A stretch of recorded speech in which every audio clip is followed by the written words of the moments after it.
She said her preacher husband made her feel like a roommate, but the man next door, he made her feel alive until someone ended up dead. To the outside world, Reverend Marcus Dawson was the kind of man mothers hoped their daughters would marry, soft-spoken, well-dressed, and devout. Every Sunday morning, his voice echoed through the white-paneled church in Monroe, Georgia, calling the faithful to righteousness and restraint. His hands, always clasped in prayer or holding a Bible, had never been known to strike a soul. But at home, behind the curtains of that modest beige brick house with a cross above the door, something was unraveling. His wife, Lana Dawson, was everything Marcus was not. Spirited, sharp-tongued, restless. At 34, she still had the kind of curves that made men do double takes at the grocery store. She'd once been the crown jewel of the church choir, the one who sang Amazing Grace like she'd lived every word. But lately, grace was the last thing on her mind. "Marcus, you don't touch me like a man touches a woman," she whispered one night, her back turned to him in bed. "You lay next to me like we're roommates, like you're afraid of your own wife." Marcus didn't respond. He pulled the blanket up to his chest and stared at the ceiling fan spinning slow circles above him. He prayed. That was all he ever did. But even prayers, when unanswered for too long, can turn bitter. Before the silence settled in their home, there was laughter. Marcus and Lana met during a youth revival service in Atlanta. She was 23, radiant in a yellow sundress that caught the last light of evening like stained glass. He was 28, a guest preacher with a voice that felt more like a warm rain than a thunderclap. He noticed her during the final hymn, not for her body, but the way she closed her eyes when she sang, as if she really believed every word.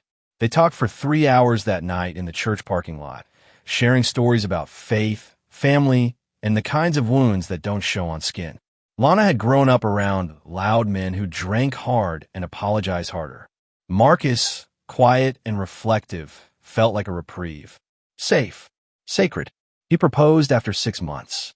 The wedding was small, in a sun-dappled chapel outside Monroe.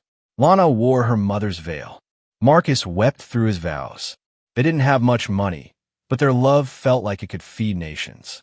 On their honeymoon in Savannah, they got lost walking through the historic district and laughed until their ribs hurt. That night, in a modest hotel with peeling wallpaper and squeaky bed springs, Lana waited for the kind of passion she had read about in tattered romance novels. But Marcus was gentle, too gentle. He kissed her forehead, touched her like porcelain, and though he whispered that she was beautiful, that he adored her, something about his touch made her feel untouched. She smiled through it, told herself it was just nerves. That real intimacy could take time. Time passed. She made French toast every Saturday morning, danced in the kitchen to old R&B songs, and waited for him to pull her close. He never did. He'd sit at the table with a Bible open and a notebook half filled with sermon drafts, thanking her with words, never hands.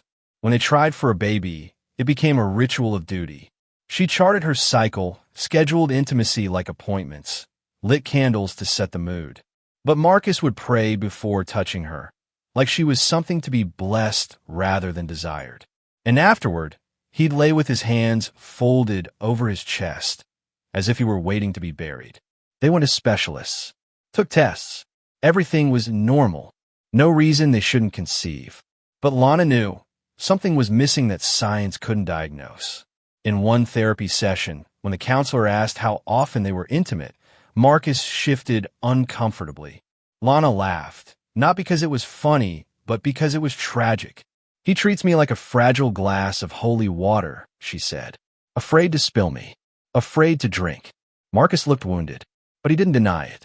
The counselor asked if they'd ever talked about desire, about passion, about what it meant to feel wanted. Marcus answered, "I want to honor her." Lana replied, "I want to be touched." For a time, they tried to meet halfway. Weekend getaways. Marriage books. A couple's retreat hosted by another pastor and his wife, who swore by spiritual intimacy. Marcus lit candles, gave her foot massages, read Song of Solomon aloud, but it still felt like he was performing love, not living it. And slowly, Lana stopped trying to reach him, not out of resentment, out of exhaustion. She still loved him, but she loved the version of him that only existed on pulpits, confident, articulate, passionate about righteousness. At home, he was a ghost wearing a cross, and she was tired of being haunted. They'd been married nearly 10 years. No children, not for lack of trying, but because, as Lana put it during one counseling session, how can you plant a seed in ground that's never been watered? She needed passion. She needed to feel like a woman. What she had was a preacher who kissed her forehead and called it intimacy. So when a new neighbor moved in across the street, Tyrell Bishop, a 38-year-old former semi-pro athlete turned personal trainer with biceps like bowling balls and a smile as smooth as molasses, Lana noticed. And Tyrell noticed her too. It started innocently, away from the driveway. Small talk by the mailbox. One day, she asked if he could help move a heavy box from the garage. He did, shirtless. She laughed a little too long at his jokes. He watched her a little too closely when she bent over the trunk. That kind of energy doesn't just vanish. It finds places to live. Meanwhile, Marcus buried himself in Scripture. He chalked up the distance between them to spiritual warfare, temptation, the devil testing their union. He didn't suspect a man. Not yet. I've been fasting and praying for us, he told Lana one evening as she scrolled her phone at the dinner table. Maybe God is waiting to restore what we lost. Lana didn't even look up. Or maybe what we lost wasn't worth saving. Outside, Tyrell was in his driveway, shirtless again, lifting weights under the Georgia sun. Lana watched him through the blinds. And Marcus kept praying. But one day he would stop. And when he did, someone was going to die. Lana tried, for a while, to play the part. The preacher's wife. The picture of grace. She wore her Sunday dresses, smiled at the congregation, led the women's prayer circle with just the right amount of devotion. But the fire inside her was burning low, and she was done pretending she didn't miss the heat. Tyrell, on the other hand, had heat to spare. He didn't go to church. He didn't speak in verses or call things a blessing. What he had was confidence, raw masculinity, and the kind of presence that filled a room even before he said a word. His laugh was deep. His touch was rough. Lana felt seen around him, not worshipped, not protected, but wanted, craved. That was a drug Marcus could never offer. It started one humid Saturday afternoon when Marcus was at a men's retreat with the deacons. Tyrell texted, "You around?" Lana replied, "Come over. I'm making lemonade, but I won't be wearing much." Tyrell didn't even knock. He came in through the back door like he belonged there. And when Lana opened the fridge and bent down, he didn't hesitate to come up behind her. They didn't even make it to the bedroom. Afterward, Lana stood in the kitchen, hair tangled, robe barely closed, staring at the half-empty glass of lemonade she'd left on the counter. Her legs still trembled, not just from what they'd done, but from how alive she felt. It was the kind of electricity she hadn't known in years, the kind that made her remember she was a woman with a body, not just a wife with responsibilities. Tyrell came up behind her, wrapping his arms around her waist like it was the most natural thing in the world. His skin was hot, slick with sweat. He kissed her neck, then bit it, playfully but firmly. "You needed that," he whispered. She didn't argue. But later, when he left and the silence returned, guilt crept in like a draft under the door. Lana showered twice, scrubbed until her skin turned pink. She changed the sheets, sprayed the room with lavender mist, and lit a vanilla candle. By the time Marcus came home, she had already rewritten the afternoon in her mind, as if the flame she'd lit was holy, not shameful. But the next time was easier. Tyrell texted her the following Tuesday. "Can't stop thinking about you." She read it while folding laundry, Marcus humming a gospel song in the next room. She typed back, "Come over tomorrow. Noon. Back door unlocked." That time, they made it to the bedroom. They didn't talk much after. Tyrell wasn't a man of words. He was all hands, all heat. But there were moments, brief, breathless, where he'd cup her face and whisper things Marcus never did. "Damn, girl, you make me feel like a king. You still got it. Don't let that man make you forget. And worst of all, why's he let a woman like you sleep cold every night?" She knew it was wrong, knew it wouldn't end well, But she kept going back. Not just for the sex, though that was its own kind of fire, but because Tyrell looked at her like she wasn't fading, like she was still vibrant, desired, seen. It became a pattern. Wednesdays, Fridays, some Mondays if Marcus had a deacon's meeting. Once, Tyrell pulled her close afterward and said, "You ever think about leaving him?" Lana laughed too quickly, too loudly. "That's not part of the plan," she said. "Maybe it should be." She stared at the ceiling, heart pounding. "Don't make this more than what it is." Tyrell smirked. Too late. And in that moment, Lana felt a flicker of fear. Not of Tyrell, but of how easily she'd slipped into this alternate version of herself. A woman who lied, who schemed, who wore lipstick Marcus hadn't seen in months and let it smear in another man's sheets. Yet still, every time she stood before the mirror after Tyrell left, fixing her hair, adjusting her blouse, something in her eyes would whisper, "You don't hate it." Because sometimes the shame felt better than the numbness. And numbness was all Marcus ever gave her. Later that night, Marcus returned home to the smell of lemon and vanilla candles. Lana was already in bed, hair wrapped, phone in hand, scrolling like nothing had happened. He leaned in to kiss her forehead. She pulled away. "You smell like the woods," she said, wrinkling her nose. "You should shower before coming near me." Marcus nodded quietly and went into the bathroom. He didn't know it yet, but he was lying down in a bed that had been warm with another man just hours before. Days passed, then weeks, and the distance between them grew cold enough to frost the windows. Marcus didn't ask. Lana didn't offer. But suspicion is a seed, and once planted, it always finds a way to bloom. One evening, Marcus was searching for a church budget report Lana had printed from his iPad. The device opened without a passcode, and what he saw shattered everything. Messages, dozens of them. Photos too, blurred, late-night shots of Tyrell's chest. Voice notes from Lana with breathless laughter and whispers like, "You make me feel alive again." One text froze him in place. "Marcus is a good man, but you're a real man." He sat in silence. The clock ticked. Somewhere in the house, the AC kicked on. Marcus didn't scream. He didn't cry. He opened the Bible on the table and flipped to Proverbs. His hands were shaking. "Jealousy is the rage of man." The verse read, "Therefore he will not spare in the day of vengeance." He closed the book and whispered, "Lord, what do I do with this?" Marcus sat in the kitchen long after the clock struck midnight, his Bible still open on the table, the screen of the iPad dimming beside it like a dying pulse. The messages he'd just read echoed in his skull, louder than any sermon he'd ever preached. "Marcus is a good man, but you're a real man." He closed his eyes and tried to pray, but the words caught in his throat like stones. The verses he once clung to for comfort now felt like empty promises. He flipped pages, searching for an answer, any answer. The Lord is close to the brokenhearted. No, he needed something sharper. "Vengeance is mine, saith the Lord." Still not enough. He stood up suddenly, knocking over the chair. His breath came in short bursts. Rage wasn't natural to him. It sat heavy on his shoulders like a coat he didn't ask to wear. But now that it was on him, it fit. Too well. He paced the kitchen floor in slow, even steps, counting each tile like a penance. He tried to imagine confronting Lana. Tried to imagine her telling him it wasn't true. But the messages were too vivid, too cruel. Photos, audio, whispers, moans, laughter.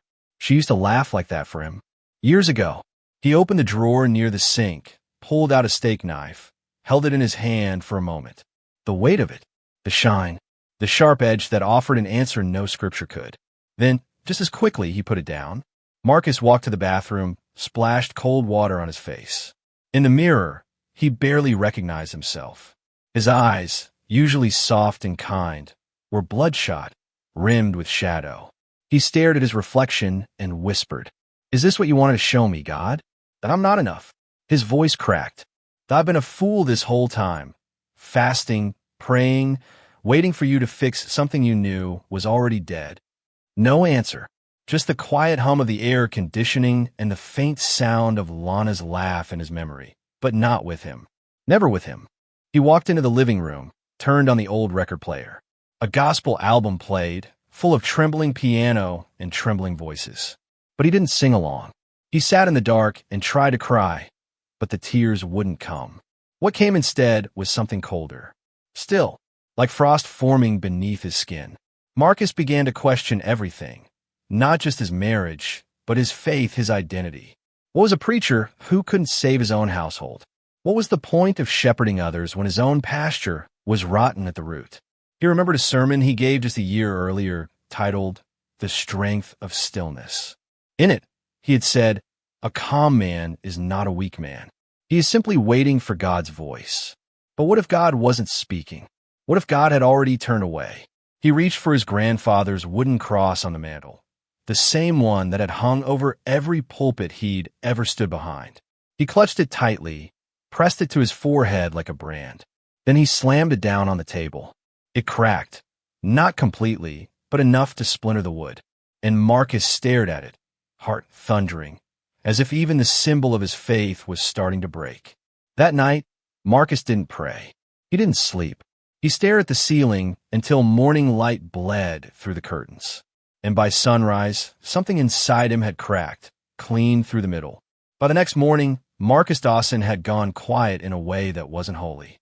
He still made the coffee, still read the word, still took the trash out. But something about him had changed. A stillness, heavy and unnerving, like the air right before a thunderstorm breaks.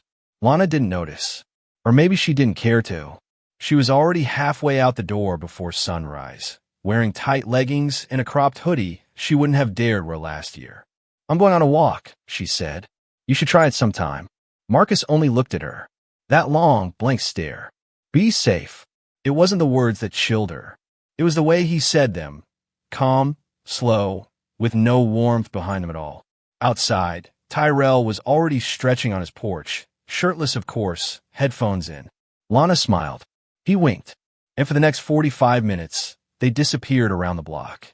But the moment they stepped behind Tyrell's fence, they weren't walking anymore. Back inside, Marcus stood in front of the mirror, still wearing his church clothes from the day before. He hadn't shaved. His eyes were bloodshot. On the dresser sat his grandfather's old wooden cross. He picked it up, held it in both hands, then set it down, harder than he meant to. He opened the drawer underneath. Beneath the tithing envelopes and folded handkerchiefs was something he hadn't touched in over a decade. A baseball bat, sanded smooth and wrapped at the handle with leather. It had been a youth ministry gift, a symbol of teamwork, a tool for fun.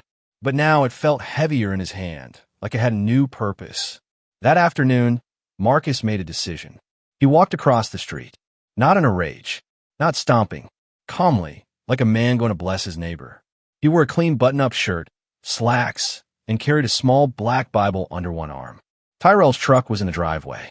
Music thumped inside. Marcus knocked once. No answer. He knocked again, louder. After a moment, Tyrell opened the door. Sweat on his chest, towel around his neck. No shirt, just gym shorts. "Yo, Reverend, everything okay?" Marcus smiled. "Mind if I come in? I like to talk, just for a moment." Tyrell hesitated, then shrugged. "Yeah, sure. Ain't nothing crazy going on." The door clicked shut behind them. Inside, the house smelled like cheap cologne and body spray. Protein powder lined the kitchen counter. A half-eaten sandwich sat on a paper plate. Marcus looked around, slowly. Calm. Too calm. "Nice place," he said. "I can see why my wife feels comfortable here." Tyrell froze. "What?" Marcus didn't raise his voice. Didn't flinch. "I've read the messages. I know everything." There was a long silence. Tyrell's jaw tightened. "Look, man, I ain't trying to disrespect you. It just happened. It just happened." Marcus repeated, still calm. "That's what folks say when they drink too much. When they drop a dish. Not when they sleep with another man's wife." Tyrell stepped back slightly, defensive. "You came here to fight me? That what this is?" Marcus shook his head. "I came here to pray. But I think it might be too late for that." The bat came from behind his back in one clean swing, fast practiced. It caught Tyrell across the shoulder with a sickening thud. He stumbled, yelling out, What the?" But Marcus didn't stop. He swung again, across the ribs. Then again. Tyrell fell backward into the coffee table, crashing through glass. Blood hit the curtains, the TV, the Bible on Marcus's hip, and in the middle of the chaos, Marcus whispered through clenched teeth, "I asked God to take the anger from me. He didn't." 12 minutes later, Marcus walked out the front door, his shirt soaked, his knuckles torn. He didn't run, didn't look around. He crossed the street, walked up the steps of the church, and rang the bell 3 times. Then he knelt at the altar, covered in blood, and waited. When police arrived, Lana came running from the sidewalk barefoot, screaming. She tried to push past the tape, but officers held her back. "That's my husband. That's my husband." Detective Langston knelt beside Marcus, still kneeling in prayer. "Sir, we need you to stand up. Hands where I can see them." Marcus looked up, eyes tired but strangely at peace. "He was in my house," he whispered, "long before I went into his." Tyrell Bishop was pronounced dead at the scene. Marcus Dawson was arrested without incident. Lana collapsed on the front lawn, screaming into her palms as neighbors peeked through blinds and murmured behind fences. The man who once preached love, patience, and forgiveness had just committed murder, and the town would never be the same. The news hit Monroe like thunder on a clear day. Local pastor arrested for murdering neighbor in suspected love triangle. The headline ran on every screen from gas stations to nursing homes. Faces that once smiled and waved at Marcus Dawson now turned cold and suspicious. Even those who loved him, who sat under his sermons for years, were left speechless. No one could believe it, and yet deep down they could. He was too calm, too soft. Men like that don't just snap overnight, whispered Deacon Ellis at the corner diner. That kind of quiet always got a storm behind it. The church locked its doors the next day. The sign out front, once used for Bible verses, now read simply, "Closed until further notice. Pray for our community." At the county jail, Marcus sat in a solitary cell, no bail granted. He refused visitors, refused food for 2 days. When the chaplain came to see him, an old friend named Reverend Bill Harris, Marcus didn't rise from his seat. He simply said, "I used to believe a man could pray his demons away, but some demons, they sleep beside you in the same bed." Meanwhile, Lana Dawson was living in the wreckage of her choices. Reporters hounded her. Church women who once called her sister in Christ now whispered Jezebel behind closed doors. The grocery store felt like a courtroom, every stare a silent verdict. She wore sunglasses in public now, kept her head down. But shame isn't something you can bury, especially not when the man you betrayed left bloody footprints all over your living room floor. The district attorney moved quickly. Murder in the second degree. Malice aforethought, but not premeditated. The prosecution painted a picture of a man who allowed jealousy to consume his soul. This was not self-defense, the DA said in his opening statement. This was rage disguised as righteousness. The courtroom was packed. Local pastors, churchgoers, ex-members, neighbors, former lovers, silent critics, all sat behind Marcus, watching him like he was some kind of fallen angel with blood still dripping from his wings. On the third day of trial, the courtroom felt more like a revival tent than a court of law, packed to the walls with murmuring voices, fanning themselves with folded church bulletins and whispered judgments. Reporters lined the back row, pens ready. Every seat was filled with people who had once said amen to Marcus's sermons, now watching him as if he were a warning, not a shepherd. The first witness the prosecution called was Mrs. Irene Holloway, a longtime member of New Light Baptist and leader of the women's ministry. White gloves, pearl necklace. Her voice was steady, but her eyes watered. "I knew Marcus since he was a boy," she said, her hands folded tightly. "He baptized my granddaughter, sat beside me when my husband passed. I still don't believe this, but I saw the photos. I heard the tapes." She paused. He snapped. That's what happens when good men stop talking. The next was Officer Raymond Wilkes, first on the scene. He described the blood, the shattered table, the Bible at Marcus's hip. It wasn't rage, he said. It was deliberate, methodical, like he planned it, or like he'd rehearsed it in his head 100 times. But the defense had their witnesses too. Deacon Ellis, gray-haired and soft-spoken, had tears streaming down his cheeks as he took the stand. I saw him break down in my office once, not over the affair, but over feeling like a failure as a man of God. He said, "Ellis, I can't fix what won't talk to me." The defense asked if he believed Marcus was capable of premeditated murder. Ellis shook his head. No, he was hurt, bleeding inside. But evil? Never. Then came Devin Sanders. A 19-year-old Marcus had mentored since he was a troubled teen. He told the court how Marcus helped him get clean, helped his mother find housing, even bought him a graduation suit. "I got a daddy because of that man," Devin said, pointing at Marcus through blurry eyes. He snapped. "But y'all snap too, every time you scroll past pain and pretend you don't see it." The gallery murmured. The judge banged the gavel. In the hallway, opinions swirled like summer flies. She cheated first. What did she expect? A preacher ain't God. He's human. Still doesn't give him the right to beat a man to death with a bat. Yeah, but what would you do if someone slept in your bed and laughed in your face? Even on local radio talk shows, debates raged.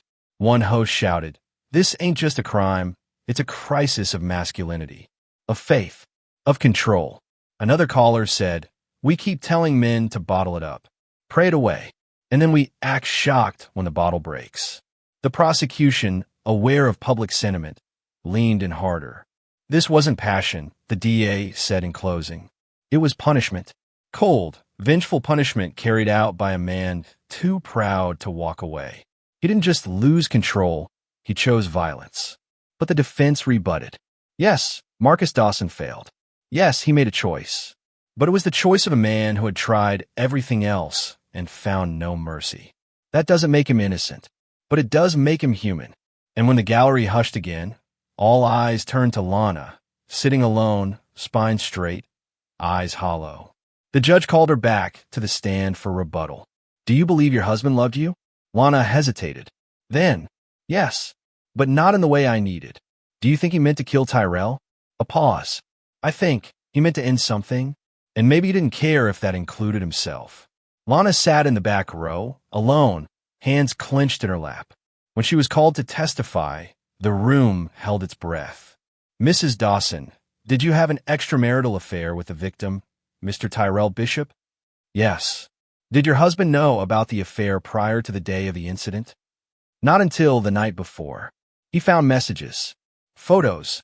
"Did you and the victim speak after that discovery?" "Yes. Tyrell told me not to worry, that Marcus wouldn't do anything. He said, 'Preachers don't fight. They forgive.' Was that true?" Lana looked down. "No, not this time." Marcus never looked at her during the trial. Not once. Not when she cried. Not when she said she was sorry. Not even when she admitted that, despite it all, she had still loved him in her own way. His eyes stayed forward, fixed on the wooden cross above the judge's bench, the last place he thought he'd see one. The defense tried to humanize him. They brought in character witnesses, members of the church, young men he mentored, mothers he baptized. They all said the same thing. Marcus wasn't violent. He was broken. One said, "You can only stretch a man's faith so far before something tears."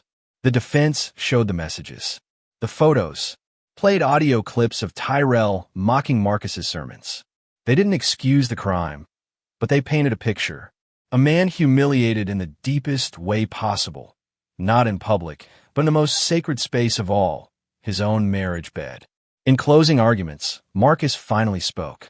He stood slowly, eyes hollow but steady. "I do not stand here as a pastor," he said. "I stand here as a man who failed, not just in action, but in heart. I let rage in where love should have been. I asked God to help me, and when I didn't hear him, I took justice into my own hands." A pause. That was not holy. That was human. And I will carry the weight of that choice until my last breath. There wasn't a dry eye in the courtroom, except Lana's. She stared forward, unmoved. Some hurts go too deep for tears. The jury deliberated for 6 hours. Verdict: guilty of second-degree murder. Sentence: 20 years in state prison. No chance of parole for 15. Marcus nodded when he heard it, like he'd already served half the time in his own soul. Lana left the courtroom without a word. Outside, the church sign still sat untouched. The cross on the wall was dusty. And the pews, once filled with people singing hallelujahs, were now just wood and silence. Inmate number 617309. That's who Marcus Dawson became the moment the steel doors clanged shut behind him. No more reverend, no more pastor, no suits, no sermons, just an orange jumpsuit, a thin mattress, and a 6x9 cell with peeling paint and a leaky toilet. It was July when he arrived at Georgia State Correctional. Hot, humid, and loud. The smell of sweat and regret soaked every hallway. The guards barely glanced at him. He wasn't the first preacher who'd snapped, and he wouldn't be the last. At first, Marcus kept to himself. He didn't speak unless spoken to. He spent hours reading the Bible, not out of duty, but desperation, trying to stitch back together whatever was left of his soul. He joined the prison chapel program, but he never offered to lead it. He sat in the back pew, quiet, head bowed. Even among thieves and murderers, he felt like the most sinful man in the room, because they didn't claim to know better. He did. One day, an inmate named Reggie, a lifer with tattoos up to his eyelids, leaned across the lunch table and asked, "You really killed that dude because he was banging your wife?" Marcus didn't answer. Reggie smirked. "Man of God, huh?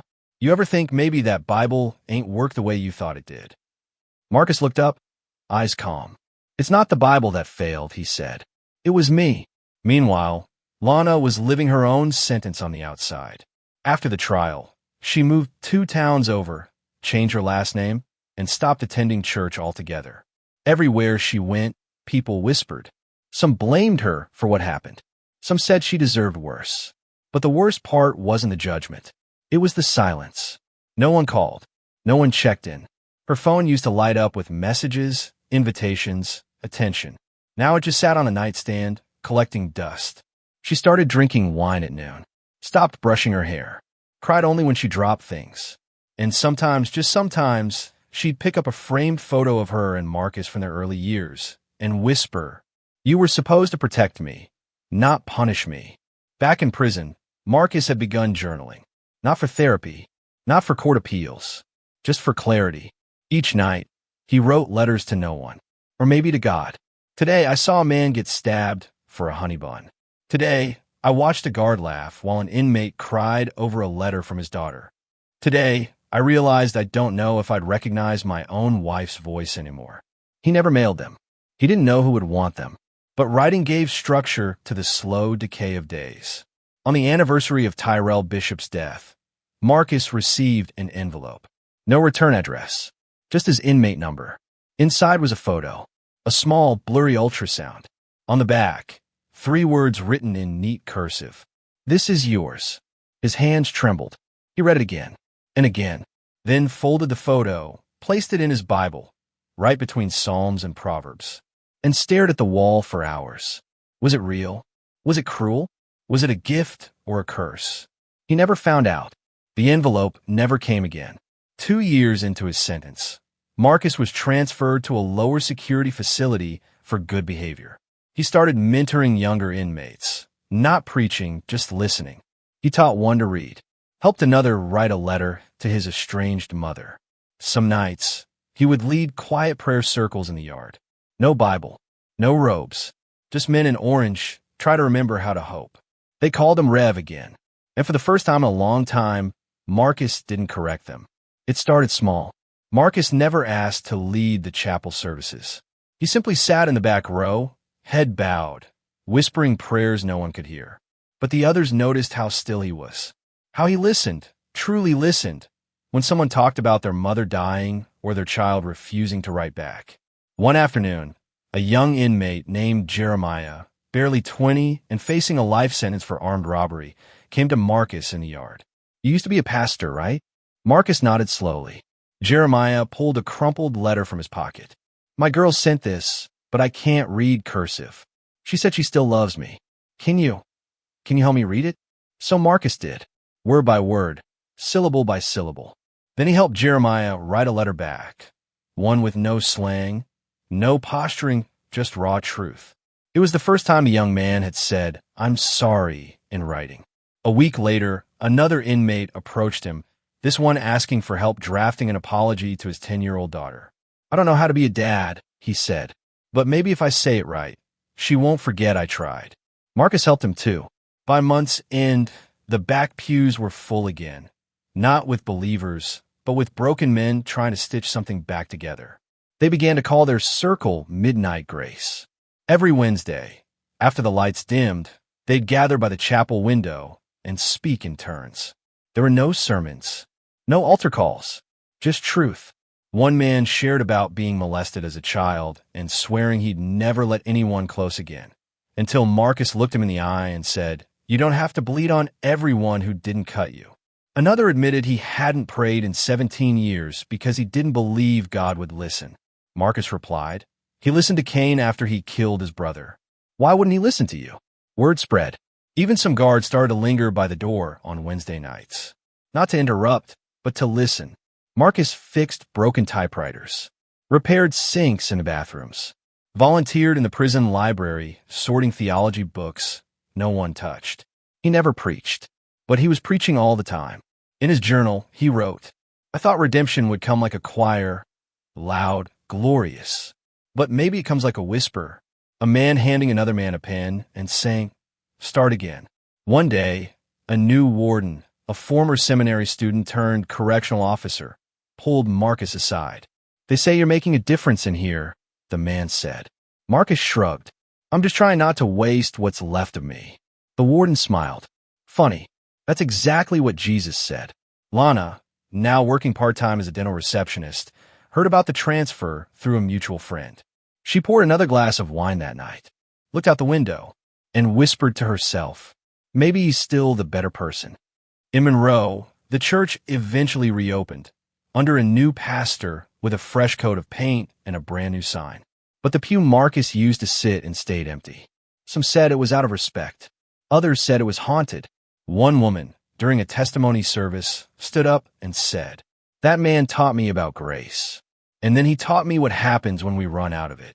Every year on the anniversary, someone left flowers at the doorstep of Tyrell Bishop's old house. No one knew who. No one claimed them. Some said it was Marcus's sister. Others said it was Lana. Or maybe it was someone else entirely. Someone who just wanted the town to remember that behind every headline is a human story.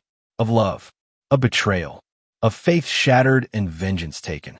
And of how even the holiest man can lose his way when his heart breaks loud enough to drown out God. By year 6, prison wasn't a punishment for Marcus Dawson. It was a mirror. Gone was the polished man of the pulpit.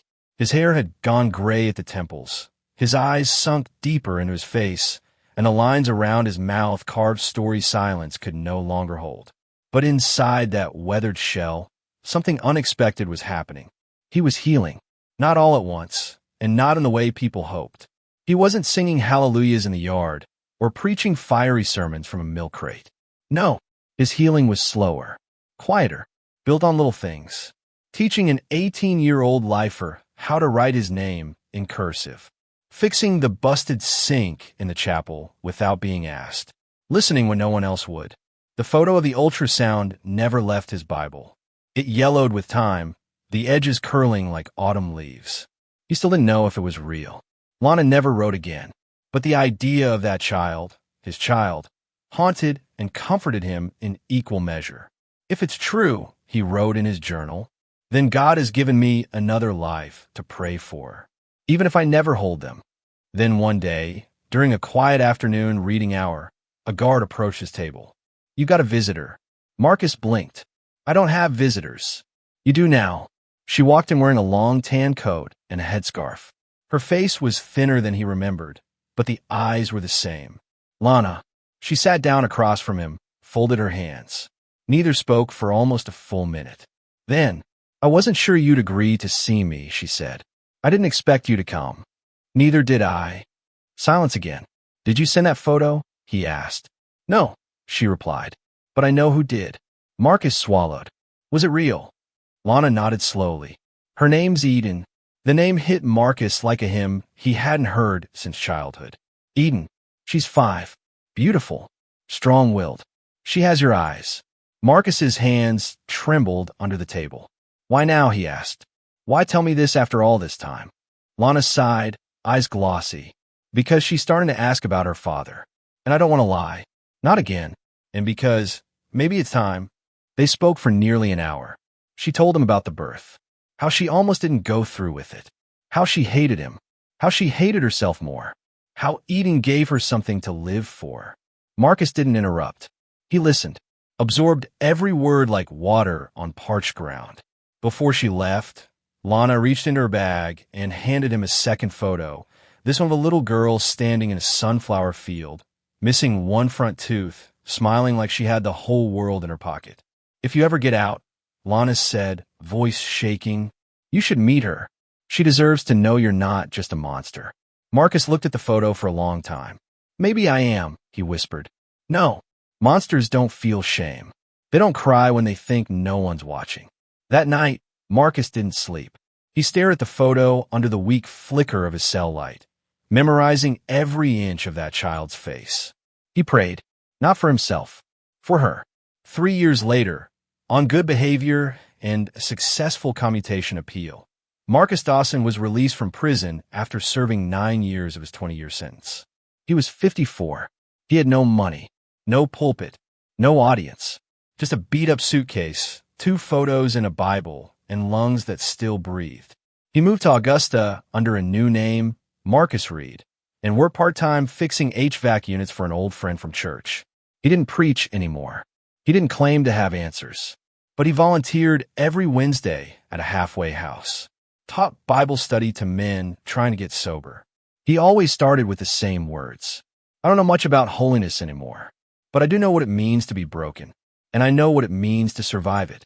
It took him 6 months to get the courage to reach out. He wrote Lana a letter. No pleas, no apologies, just 4 words at the bottom. "Can I meet her?" She wrote back 2 weeks later. "Yes, 1 hour. No promises." The meeting was in a public park under a wide oak tree near a pond. Eden wore a purple dress with white shoes. She held a doll under one arm. Her curls bounced when she ran. Marcus stood completely still as she approached, heart pounding like a choir drum. Lana placed a gentle hand on the child's shoulder. "Eden, this is Mr. Marcus. He's someone who knew me a long time ago." Eden looked up, squinting. "You my daddy?" Lana froze. Marcus knelt slowly to her level. "No, sweetheart, I'm not your daddy. But I loved you before I even knew your name." She blinked. Then, to everyone's surprise, Eden smiled. "That's okay. I like your voice. It sounds like bedtime stories." Marcus blinked, caught off guard by the innocence in her words. So simple, so unaffected, like mercy delivered in pigtails and a purple dress. He knelt there a moment longer, just staring in her wide brown eyes, eyes that mirrored his own, soft but searching. Then Eden reached out her hand, the one not holding the doll, and placed it on top of his. "Your hands are big," she said. Marcus let out a breath he didn't know he'd been holding. "They've done a lot," he murmured. Eden tilted her head. "Did they build stuff?" He smiled faintly. "Yes, and broke some things too." She shrugged, then plopped down cross-legged in the grass beside him, like they were old friends meeting again after summer break. Lana sat on the nearby bench, quietly observing. Her jaw was tight, her body still, as if she was bracing herself for something. But she didn't interrupt. Eden pulled a small spiral notebook from her coat pocket and flipped it open. "I drew this for you," she said. It was a crayon picture of 2 people under a tree, one tall, one small. The tall figure had gray in his hair and a book in his hand. The little one had a flower in hers. And above them, in shaky letters, it read, "Me and Uncle Mark." Marcus felt the tears before they formed. He swallowed hard, trying to hold them in.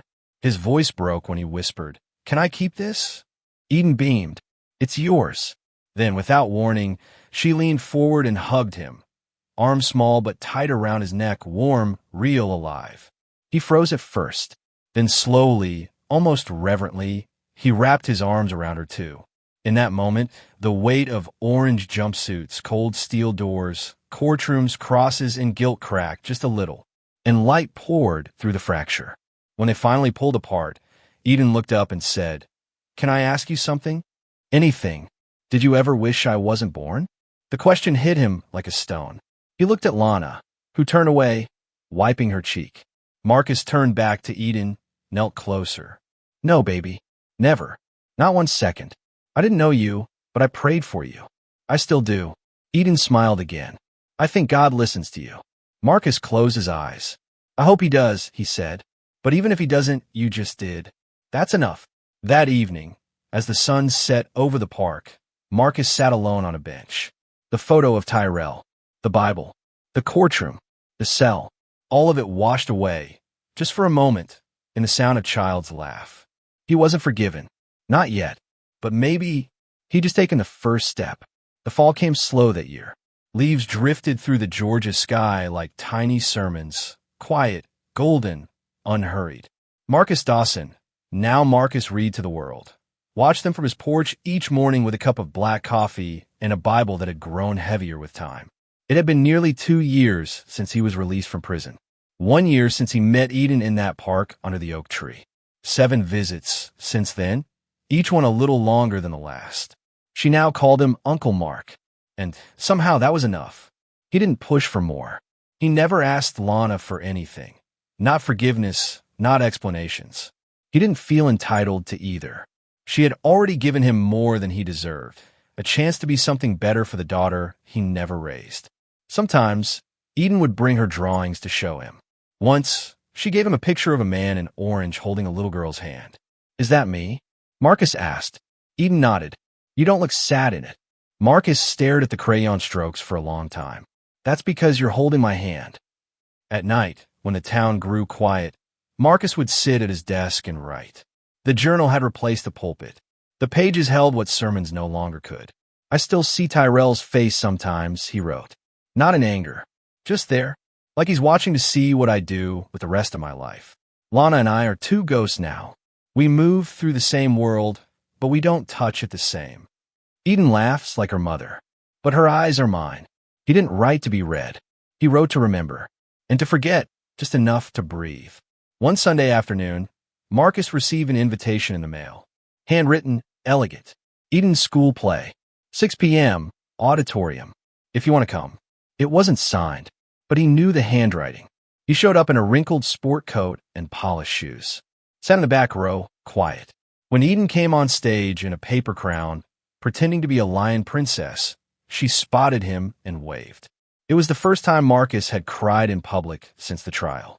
Afterward, Lana approached him in the parking lot. You okay? She asked, standing at a safe distance. Yeah, he said, clearing his throat. She's incredible. Lana nodded. You were always a good man, Marcus. Just not always a good husband. He didn't flinch. He knew it was true. And you were a good wife, he replied. Just not mine at the end. They both stood there, the wind tugging at their jackets. Then Lana surprised him. Thank you for showing up. That means more than you know. I miss a lot. I won't miss again. She didn't smile, but she didn't walk away either. That night, Marcus sat down with his journal for the last time. He opened to a blank page, but didn't write immediately. He just stared. Finally, he began. Final note. If you've read this far, maybe you're someone who believes in second chances. Or maybe you're just curious how a preacher became a prisoner. Here's the truth. I killed a man. Not because I was evil, but because I was broken, humiliated, ashamed, and tired of being quiet. That doesn't make it right. It just makes it real. People think sin is loud, that it shouts. But it doesn't. It whispers. It creeps in when the bedroom grows cold. When the words stop flowing. When you stop looking at the person you vowed to love forever and start wondering who else might look at you like you're still alive. And when the hurt piles up high enough, sometimes it explodes. I didn't get justice that night. I got revenge. And God help me, there's a difference. But this I know, forgiveness isn't something you earn. It's something you practice. Every single day. Today I practiced it by not hating myself. Tomorrow I'll do it again. And maybe one day, Eden will grow up and read this. And maybe she'll know that her father was not a hero, not a villain, but a man who messed up and spent the rest of his life trying to be a better story. Marcus closed the journal, locked it in the drawer, and went to bed, not with peace, but with purpose. Years later, Eden would speak at a women's conference in Atlanta. She was 21 now, a poet, a mentor to girls from broken homes. When asked about her father, she said this: "He taught me that healing doesn't mean forgetting what happened. It means choosing not to let the worst version of someone be the final chapter." She paused. "Some people wait their whole lives to feel seen. I got to see my father, flaws and all, and love him anyway." And with that, the legacy of Marcus Dawson didn't end in blood or judgment or prison. It ended quietly and fully in the sound of a daughter's voice. Strong, sure, and free.